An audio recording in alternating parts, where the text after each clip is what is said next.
Merhaba canlarım. Kanalıma hepiniz hoş geldiniz. Bugün sizlerle Dubai çikolatası yapacağız. Tarifime geçmeden önce kanalıma abone olup beğeni ve yorum yaparsanız sevinirim.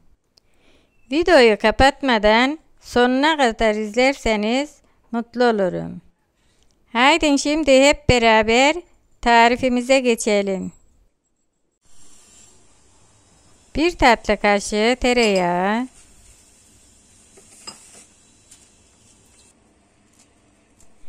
1 avuç içi kadar kadayıfı doğruyorum. Yağımın içerisine kadayıflarımı ekliyorum. Pembeleşinceye kadar iyice kavuracağım.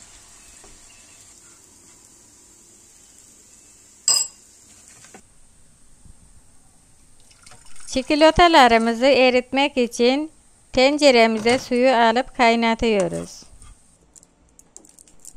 200 gram çikolatalarımızı ufak parçalara bölüyoruz.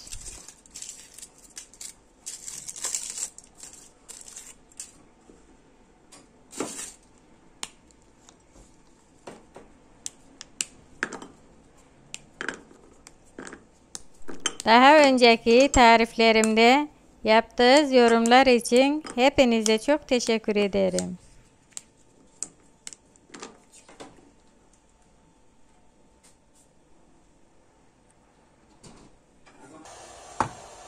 Kaynayan suyumuzun üzerine erimesi için çikolatalarımızı koyuyoruz. Pembeleşen kadayıfımızı ocaktan alıyoruz.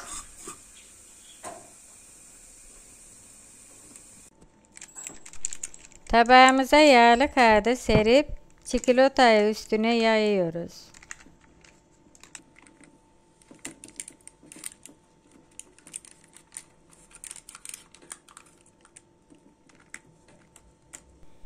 Çikolatamızı dondurmak için derin dondurucuya koyuyoruz. Bir kaseye kavurmuş olduğumuz kadayıfımızı alıyoruz.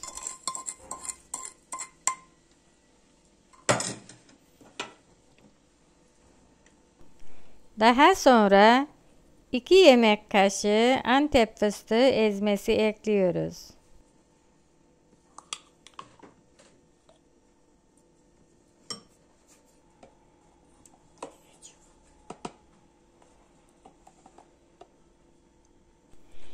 Ve 1 yemek kaşığı tahin ekliyoruz. Hepsini iyice karıştırıyoruz.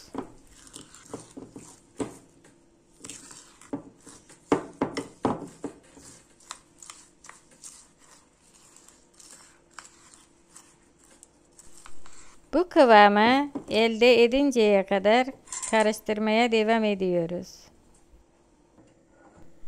Donan çikolatamızın üzerine karışımımızı iyice yayıyoruz.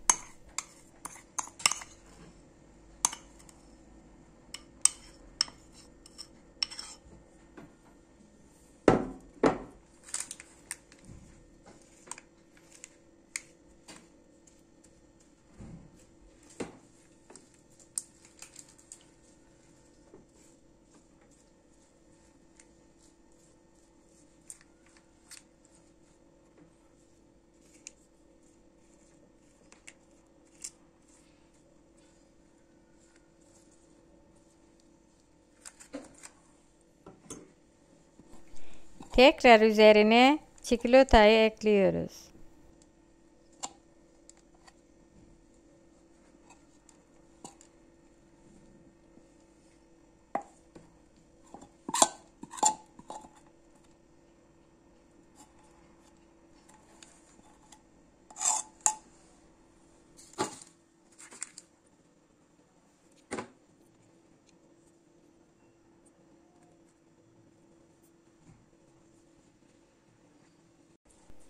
Tekrar derin dondurucuya koyup donmasını bekleyeceğiz.